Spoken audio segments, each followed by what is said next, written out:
Thanks for being here. Subscribe to Cheating Stories Best, so you don't miss new stories. An acquaintance or a lover. Today we have a story with a similar plot. Enjoy the show! I'm a 57-year-old man, and I've been married to the woman who was the love of my life for 26 years. Let's call her Lucy. We were college friends, and we knew each other for a decade before getting married. During those 10 years, we spent 2 years as friends, a year of me pursuing her, and the remaining 7 years dating. There were even a few years of long distance in those 7 years when we lived in different cities for work reasons. Our relationship endured the challenge of time and distance.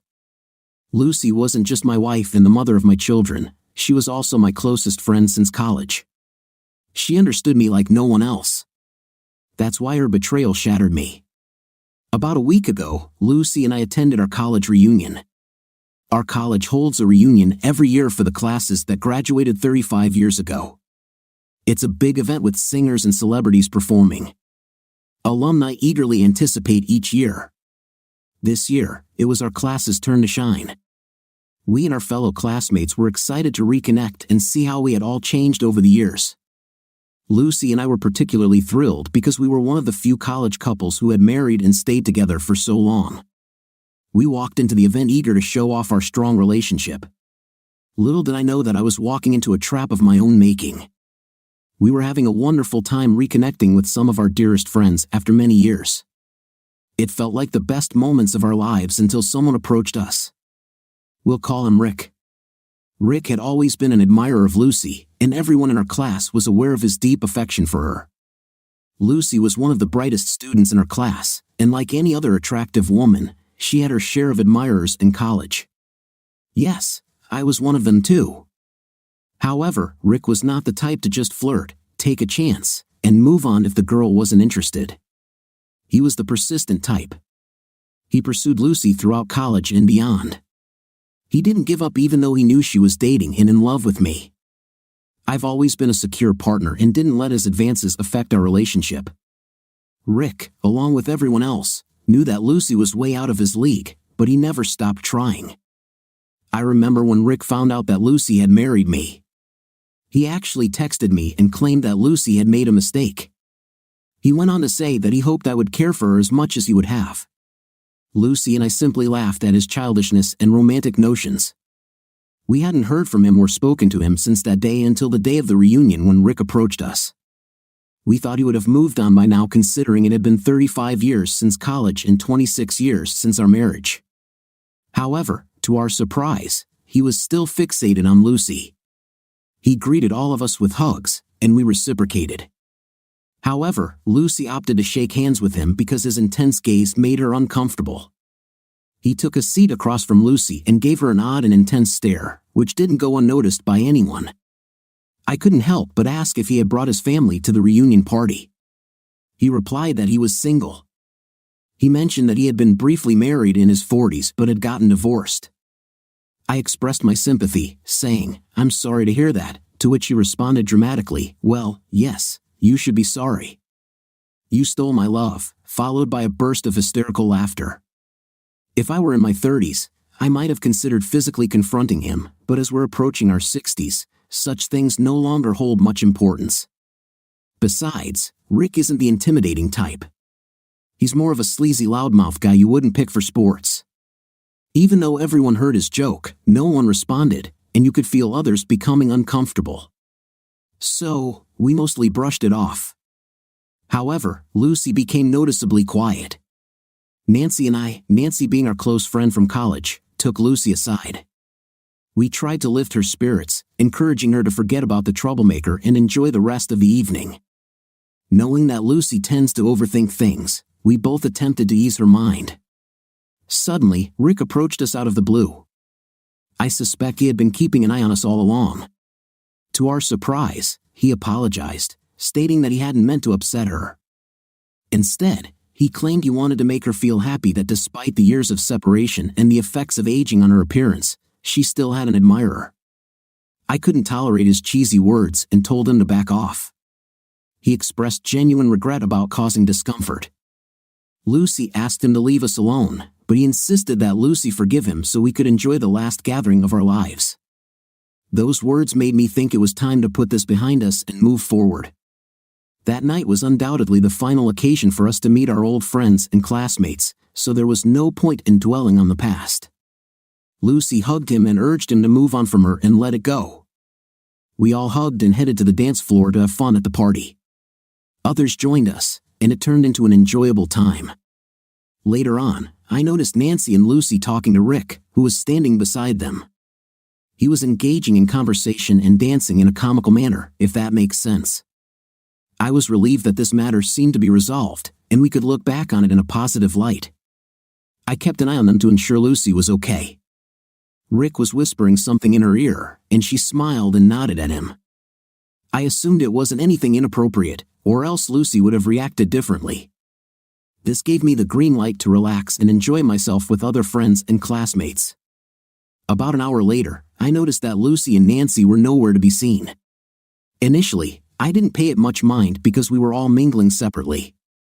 I too was catching up with other friends on my own. However, when they didn't reappear after some time, I began searching for them. I attempted to call them first, but they didn't answer. I realized the loud music might be drowning out the sound of their phones ringing. After roughly 30 minutes, Lucy returned, but something about her seemed off. There were no apparent changes in her appearance, but I had a distinct feeling that she was a different person. She became unusually quiet and kept urging me to leave. Nancy joined us shortly afterward, but Lucy and Nancy didn't exchange a single word throughout the night. I assumed they had argued about something because they avoided making eye contact. I repeatedly asked Lucy why she seemed irritated and wanted to leave early, but she remained silent. I wanted to stay until the end of the party, but Lucy insisted we leave early. Lucy remained silent throughout the entire journey back home, which lasted over an hour. I kept inquiring if she was okay, and she replied that she was just tired and needed rest. It left me feeling uneasy because she's usually the one brimming with energy, and seeing her upset without knowing the reason worried me. I asked if it had anything to do with Nancy, but she simply replied with a no, providing no further explanation. I assumed she was exhausted and left her alone. When we arrived home, while most of our friends were posting happy pictures of the evening and chatting on social media, expressing their joy at the reunion and lamenting the possibility that it might be the last, Lucy slipped into bed with her eyes closed. I suppose she wanted me to believe she was asleep. Why do I say that? It was almost 2 a.m. when I went to bed, utterly tired. I fell asleep as soon as I hit the mattress. I'm not sure how long I had been asleep when Lucy woke me up. She was in tears, resting her head on my chest. I held her close and asked if she was feeling emotional about reuniting with her old friends, but she didn't respond. She simply continued crying. I held her tightly to show my support, as that was the least I could do since she wasn't sharing what was troubling her. I allowed her to release her emotions, and when her tears finally stopped, she revealed something that left me stunned. She confessed that she had cheated on me with Rick. I was at a loss for words, unable to ask her anything further. I felt frozen in shock, thoughts swirling in my mind about what might have transpired. The last time I saw Lucy, she was dancing with Rick and Nancy, along with others. Then the three of them disappeared for about an hour. When Lucy returned, she wore a gloomy expression and insisted on leaving the party. She mentioned that Nancy was aware of the situation, but she was clearly furious with Lucy, which explained her upset demeanor. I was still unable to speak, so as she observed my stunned state, she began explaining everything on her own. She recounted how while they were dancing, Rick kept apologizing to her for the embarrassment he had caused her, especially after she had rejected his advances numerous times. He showered her with praise, claiming that in all his travels around the world, he had never encountered a woman as extraordinary as her. Lucy explained that she began to believe his compliments and fell for his apparent sincerity. He asked her if she would go for a walk with him. Initially declining, but he persisted, insisting it would be their last encounter, and she deserved to know his true feelings for her. She wanted to hear what he had to say, so she agreed to accompany him for a walk on the college lawn, seeking the peace and quiet. While on the lawn, Rick openly expressed his feelings, proclaiming his lifelong love for her and describing her as the most incredible woman on earth. She recounted various things he said, but the essence was the same. Lucy admitted that she was intoxicated and foolishly succumbed to his words. He began holding her hand while they walked, and in that moment, Lucy felt an immense burden of tension lifting from her shoulders, making her feel strangely comfortable. I won't delve into further explicit details of what she shared with me about what happened, but she told me everything, absolutely everything. She even mentioned that her guilty conscience kicked in when they were in the middle of the act, and she pushed him away. My mind was in a daze, and my body felt numb. She nudged me, seeking some reaction, but I remained silent. I asked her to give me a moment. She continued crying and apologizing. Eventually, I told her to go to sleep, and we would discuss the matter in the morning. She held onto me tightly, expressing her fear of losing me. I simply closed my eyes and lay there, replaying the situation in my mind repeatedly. I was reflecting on the events until I distinctly recalled something that struck me as odd. Rick gave me a strange, unsettling grin after Lucy returned from their makeout session. Although I didn't pay much attention to it at the time, I suppose that was his triumphant smile, signifying that he had finally won her over. With that realization, I felt a surge of anger and disgust welling up inside me. I was too restless for self-pity, and the thought of sharing the bed with her became unbearable. I noticed that she had fallen into a deep slumber after hours of crying. I quietly slipped out of bed, gathered my laptop, wallet, and other essentials into a backpack, and left our home. I loved that woman. We had been married for 26 years, and I couldn't fathom a life without her. We had a family and children, but I couldn't stay. I knew her well, and if I had stayed until morning, she would have likely persuaded me against separation. So, I checked into a hotel and blocked her number, along with all her social media accounts. It was already sunrise by the time I managed to fall asleep. Around 8 o'clock or 9 a.m., my phone started ringing incessantly with calls from my children. Lucy and I have 2 kids, a 24-year-old son and a 21-year-old daughter. Both of them are in college and live on the same campus now. After reading numerous stories, I realized I made a hasty decision to ghost Lucy that very night. I should have planned more carefully for my next steps to maintain control of the situation. I've come across stories where people pretended to act normal with their cheating partner while secretly plotting revenge and eventually exposing the affair. However, in my case, I couldn't have acted normally with Lucy after what she had done. She was not only my spouse but also my closest friend, my better half in every sense. Even if I had attempted to deceive her, she would have seen through it immediately, and I couldn't bear to pretend in front of her. The idea of Lucy cheating on me was the last thing I ever expected, so I had never devised a plan for how to handle such a situation. So when my children called me, I had no strategy for what to say, but I needed to speak to one of them before they went to the police to report me missing. I chose to call my son, who is typically more composed and mature than my daughter.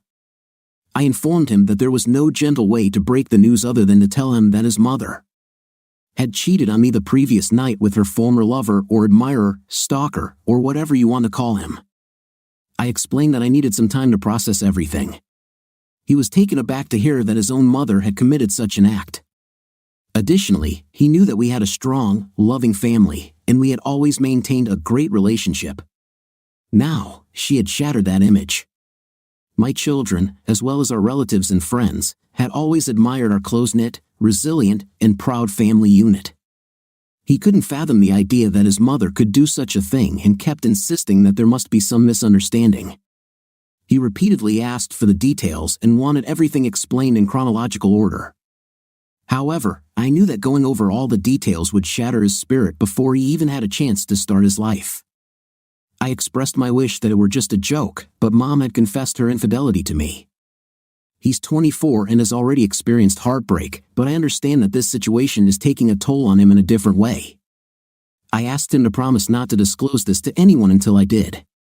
I sent a text to my daughter explaining that I was stressed about work-related issues and would be out of town for some time, which put an end to the phone calls. So, the situation was as follows. While my daughter believed I was away on business, both my son and Lucy knew that I had separated from her. Over the next few days, I spent time online searching for the best lawyers and seeking a solution to my problem. That's when I came across one of these online communities where many men had experienced a similar fate to mine. I read about how they had planned their revenge and taken action against their cheating partners, including their anger towards the affair partner.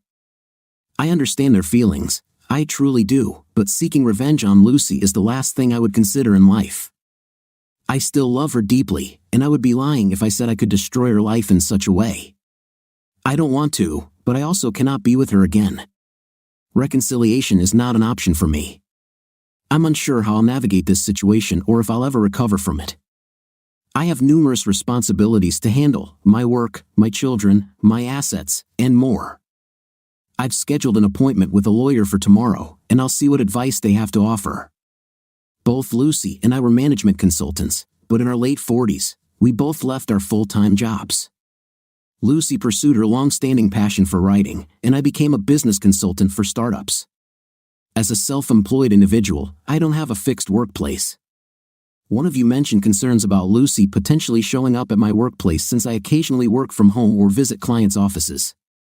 I consult for multiple clients simultaneously. So far, Lucy hasn't been able to locate me. As I mentioned earlier, I'm approaching 60, and we've been planning our retirement for a long time. We've been saving up to purchase a beach house in the countryside for our retirement years, with plans to buy it next year. We've even identified some properties and have been in discussions with property owners. Fortunately, we haven't made the purchase yet, otherwise, it would have presented a different set of challenges. Lucy has been trying to contact me ever since I ghosted her. I met with the lawyer the day after my initial post, and he advised me to inform the children about the separation. Given that they are adults, we also discussed the division of property, and I've decided to split it evenly between Lucy and myself. No, my retaliation wouldn't involve depriving Lucy of her wealth. She's entitled to half of our assets, and she's earned it. She's also entitled to the separation, which she too has earned. I understand her very well. She might be willing to relinquish her claim to the wealth to reconcile and keep our family together. While the divorce paperwork was being prepared, I met with my children. I asked my son to discreetly bring his sister to a restaurant without revealing that I would be there. He agreed. My daughter's reaction was intense. The moment she saw me, she bombarded me with questions. One of her questions was whether I was cheating on Mom, as she knew I had cut off contact with her. She was visibly upset, which pained me, but I had to remain strong for them and for what I was about to disclose. I calmed her down and reassured her that I wasn't involved with anyone else. Then, gradually, I disclosed the truth to them. Although my son was aware of it, he didn't know about my next steps. My daughter was devastated to learn that her mom had cheated on me. She had been living with Lucy for the past 15 days since I left the house. She hugged me and apologized for being angry with me. They both inquired if I could consider giving our marriage another chance, but I made it clear that I was pursuing a divorce. They both broke down emotionally. Witnessing their tears was heart-wrenching, but they understood my pain. They pledged to support me through this challenging period. I assured them that I was separating from their mom, not from them. Of course, my daughter informed me that Lucy had not been eating or sleeping properly. She's been oscillating between crying and nervously pacing while trying to reach me endlessly. She even drove to several of my clients' offices to inquire about my whereabouts, but they all informed her that I hadn't visited their offices for 2 weeks. When our daughter asked her if something had happened between us since it was the first time I had acted this way, Lucy didn't respond to her question. Instead, she continued to cry and moan while locking herself in her room. I requested my daughter to remain at home with her mom until our divorce is finalized. I can see their sorrow gradually transforming into anger when we discuss their mom. I can tell that they feel let down by her as well. I understand it, they've also suffered a loss. Our family is shattered, and there's one person responsible for it. However, I don't want or need them to harbor hatred towards their mother, so I insist that they offer her support. Here's something you won't believe. A few days later, I received a text from Rick inquiring about Lucy. He mentioned that if I was planning to divorce her after learning about her infidelity, he was willing to take her. I replied that Lucy was a free woman and could make her own choices. I blocked him afterward. I'm sure he messaged me to provoke me, but I felt the least anger towards him. I won't fall into his stalking tactics. I didn't marry, love, or trust him. All of that I did with Lucy, who betrayed me, affecting me deeply. I'm not insecure. He can have her if she desires. I'm least concerned about that.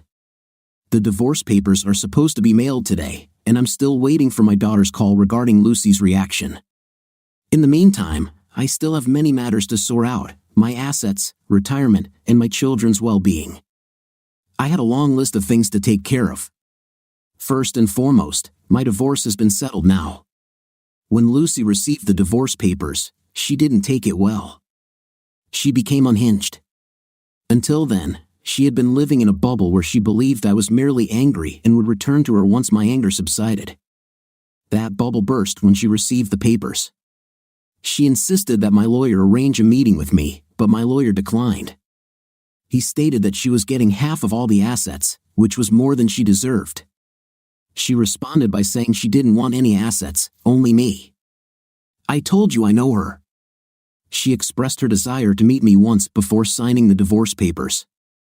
She was confident in her abilities. She knew that if she had one FaceTime conversation with me, she could persuade me to reconsider the separation. She was right. If I had met her, I might have changed my mind. I still loved her and couldn't bear to see her deteriorate, but I couldn't set aside my self-respect. She took me for granted, tore apart our family. For what? I won't delve into that abyss. I just want to say I couldn't endure living like that.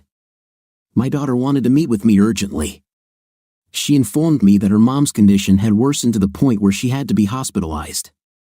Lucy had fallen into a deep depression and was refusing any medication or supplements for her well-being.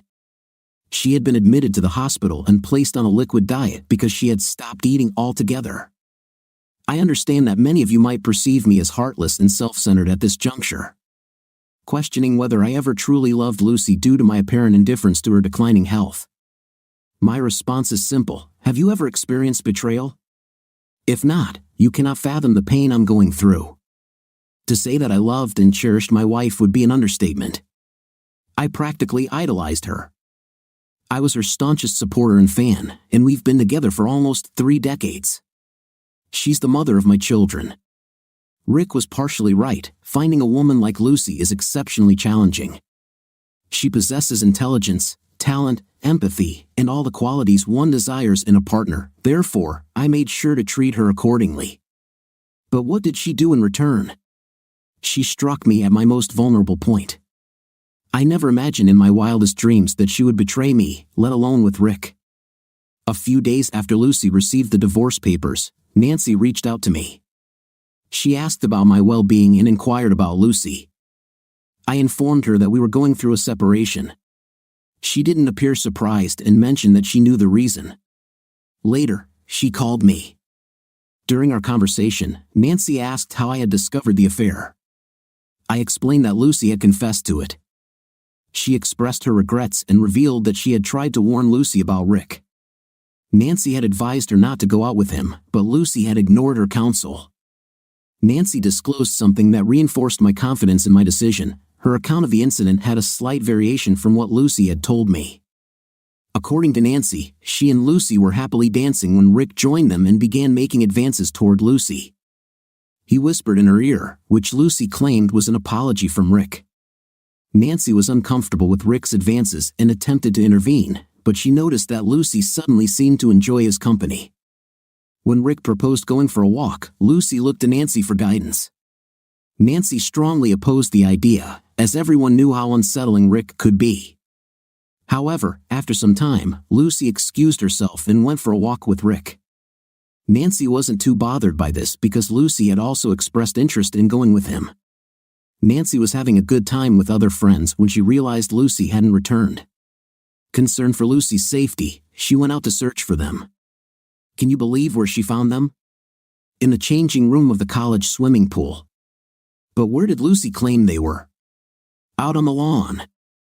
Nancy revealed that she caught them in the act, and they only stopped when Lucy spotted Nancy approaching them. So, it wasn't Lucy's guilty conscience that halted things, it was Nancy who interrupted them. Up until this point, I still held some pride in Lucy for owning up to her mistakes and confessing them to me promptly. It gave me a sense of closure despite her devastating betrayal. I believed her story that she got carried away because of alcohol and her conscience stopped her. However, it became clear that Lucy didn't cheat because she was drunk, she did it because she wanted to. The college swimming pool was at least a 15-minute walk from where we were, and the changing rooms were deep inside the facility. You don't just end up there accidentally.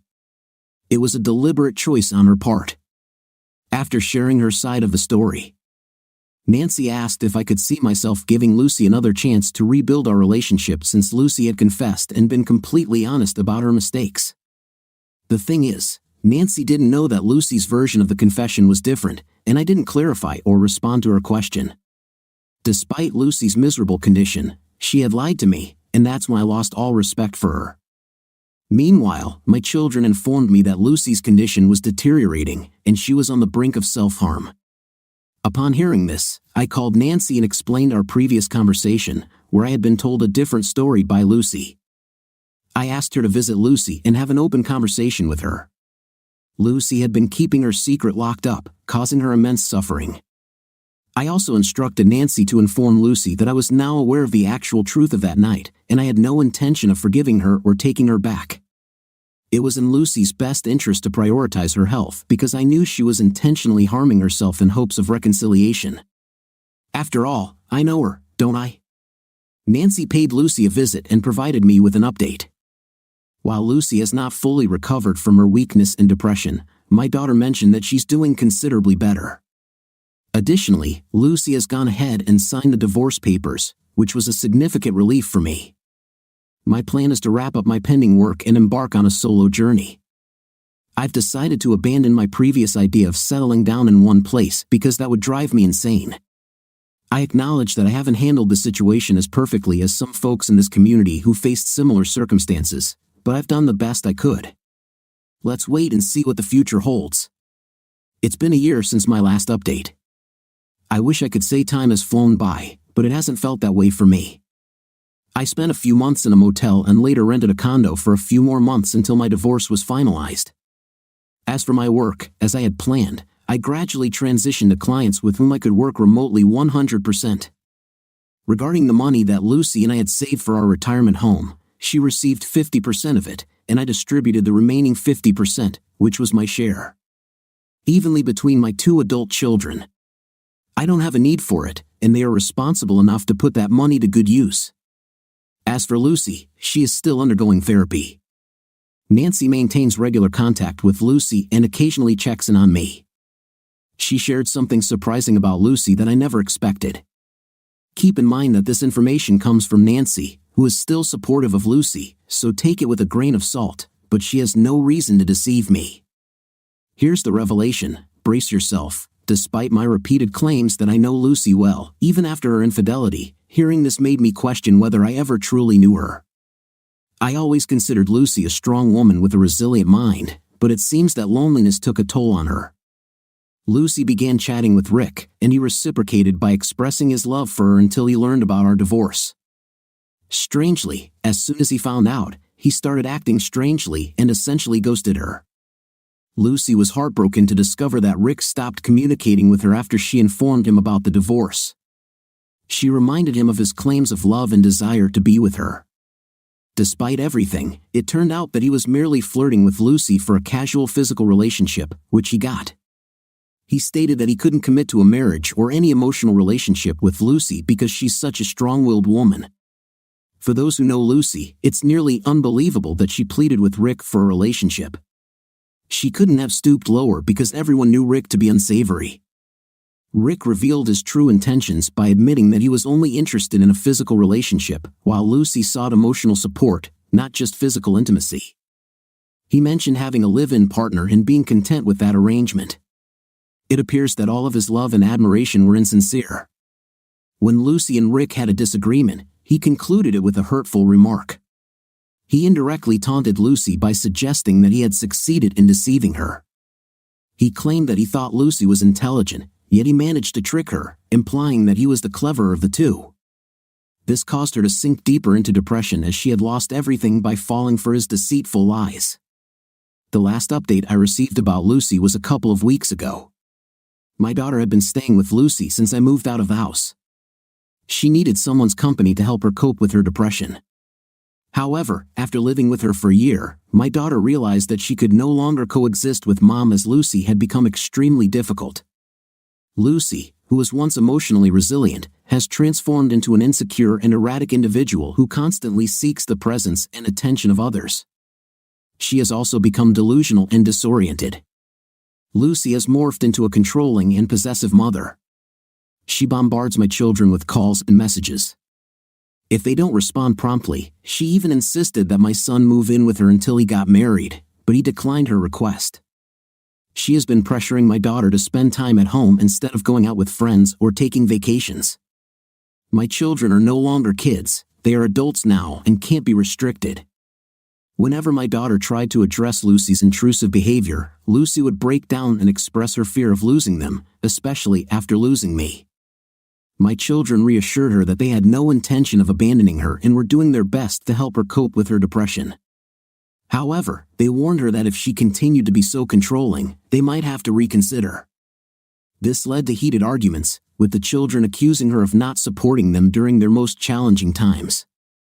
This behavior is unfamiliar to me, and my children are equally perplexed by it. Ultimately, they had to confront her, explaining that it was her actions that had disrupted our once happy and loving family. What was once a harmonious and safe family environment is now fractured and distorted. It was difficult for her to accept that her own children held her responsible for everything. My daughter moved out of the house 2 weeks ago. She informed me that she had tried her best to assist Lucy, but she couldn't put her life on hold to care for her. I believe my daughter's decision was reasonable. She needs to move forward with her life, and Lucy needs to regain control of her own life. While some might take satisfaction in seeing their cheating ex-wife in misery in their 20s or 30s, I couldn't find happiness in this situation. I felt genuinely sorry for her condition. Her poor choices have condemned her to a lifetime of suffering. I hope she can rediscover her former self, a confident, strong woman who doesn't need to rely on people like Rick for emotional support. As for my own journey, I've spent the past year living in 4 different countries, exploring local cultures, savoring diverse cuisines, and immersing myself in entirely new lifestyles. It has been a great experience. Initially, I was disappointed that my retirement plans had to take a different path. I had always envisioned spending my golden years in peaceful harmony with Lucy. However, now I find satisfaction in having embraced various cultures and lifestyles. I've had the privilege of meeting incredible people in different corners of the world. To clarify, I haven't entered into any new relationships, nor am I actively seeking one at the moment. I'll remain open to whatever the future has in store for me, and I'll keep you updated if anything significant unfolds. Last month, after 4 years, I had the opportunity to meet Lucy again. This reunion was due to my son's upcoming wedding. Yes, my son has found the love of his life and decided to tie the knot. He called me 2 months prior to the wedding and expressed his desire for Lucy and me to meet the girl's parents. Initially, I was hesitant and suggested that I could meet them directly at the wedding. However, I realized that it wasn't about me, it was about fulfilling my responsibilities as a father. The girl's parents graciously hosted a dinner for us a week before the wedding. Although I hadn't confirmed my attendance, I decided to join at the last moment. It was somewhat challenging to see Lucy in this context, as I would have preferred to have one of us attend. Nevertheless, I understood that I needed to be there for my son. Upon my arrival, Lucy seemed surprised. She appeared different, and her eyes conveyed that she had undergone some changes. She greeted me with a polite smile, but I could sense that she was feeling tense. Throughout the years, she had always maintained her long, thick hair, even as we grew older, but it seemed she had aged more than expected during those 4 years. Interestingly, they seated us next to each other at the table, making me suspect that our son hadn't informed them that this would be our first encounter in years. It's worth noting that this situation posed no issue in front of others.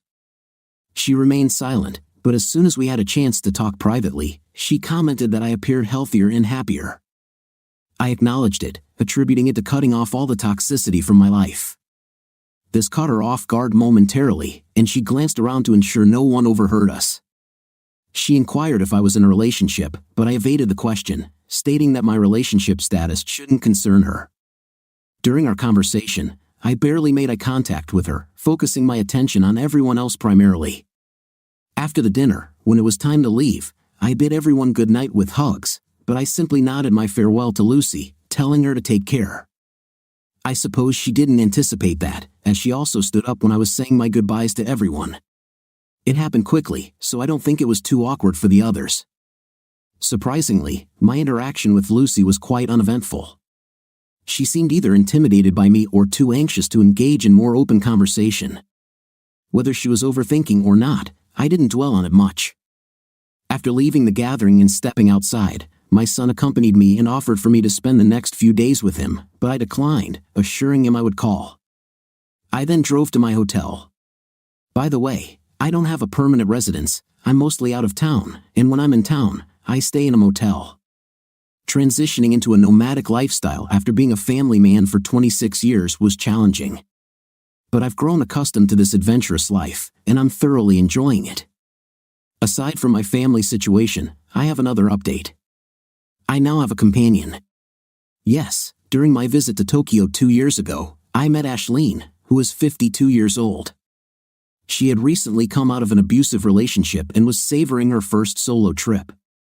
We connected while hiking up a mountain.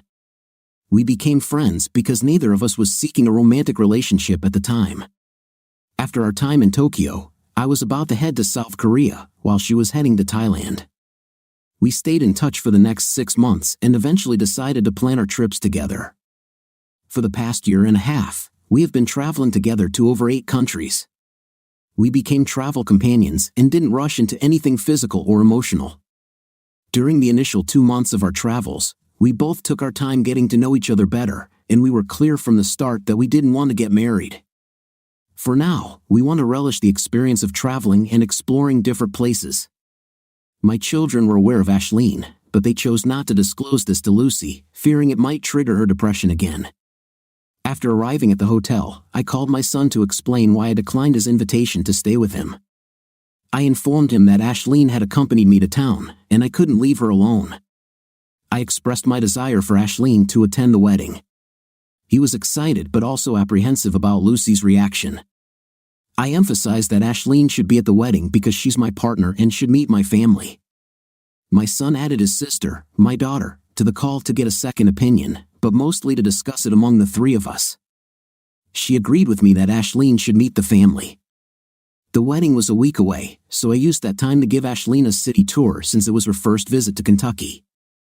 Now, on the day of the wedding, as soon as we arrived, I noticed Lucy already staring at me. She was visibly upset when she saw me holding hands with Ashleen at the wedding venue. I had already warned Ashleen about the possibility of Lucy's unpleasant behavior, but she assured me she could handle the situation.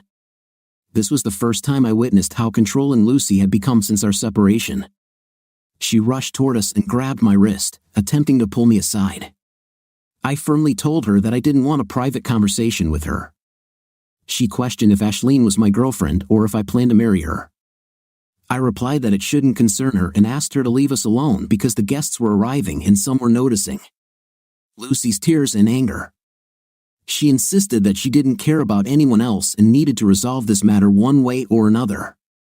My daughter intervened and tried to calm her mom down, but Lucy refused to go with her. We pointed out that she was disrupting the wedding. She responded loudly that she didn't care. At this point, my usually gentle daughter turned into a force to be reckoned with. She didn't just lose her temper, she gave Lucy a stern talking to that I never expected from our daughter. In a hushed yet commanding tone, she told her, "Yes, Mom, you were supposed to walk into the wedding on Dad's arm and be with Dad. But you chose to be with some random guy.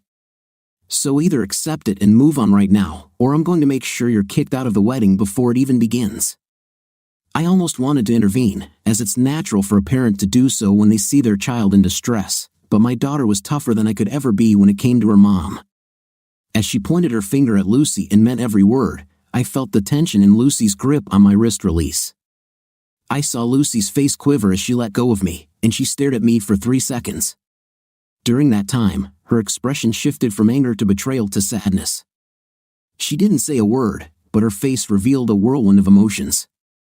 After this, Lucy walked away. Needless to say, she didn't introduce herself to Ashleen on a positive note. My daughter apologized to Ashleen, who then hugged us. I reassured her that there was no need to apologize. My daughter is strong, and I'm proud of her. I could see that my daughter was emotional when she said, "It's on her, Dad. We've suffered enough. She needs to move on or leave you alone." Lucy had made everyone's life miserable, yet she had expected sympathy and care from some friends over the years. My children don't have a family home to gather in for special occasions, and I acknowledge my responsibility for that. During the rest of the wedding, Lucy grew increasingly upset that our children were supportive of me. She either stood in a corner or appeared more excluded than a mother of the groom should be. She didn't even join us for the family photo. Nancy called me a few days ago and mentioned that Lucy had taken this as a blow to her ego, seeing me move on in life so quickly while she remained single. I told Nancy that my children and I are done with Lucy's drama and she's on her own. She can do as she pleases. I just want to enjoy the remaining years of my life in peace. I'm considering staying closer to my kids and providing them with a family home to gather peacefully, even though they're grown up. This wedding made me realize that a new stage of life is approaching, and I might become a grandparent. However, I won't be sharing that with Lucy, and I'm perfectly fine with that. We'll see if Ashleen is willing when the time comes. I want to express my gratitude for the advice and the genuine experiences shared by some of you. I wish you all to remain loyal and true to your spouses. If not for yourselves or your partners, do it for your children. Life is good, and there's always more to enjoy. Take care. What do you think of our story today? In my opinion, it was interesting in terms of the development of events after the wife's infidelity, as the man moved on with his life. What's your opinion? Let me know in the comments. See you in the next videos.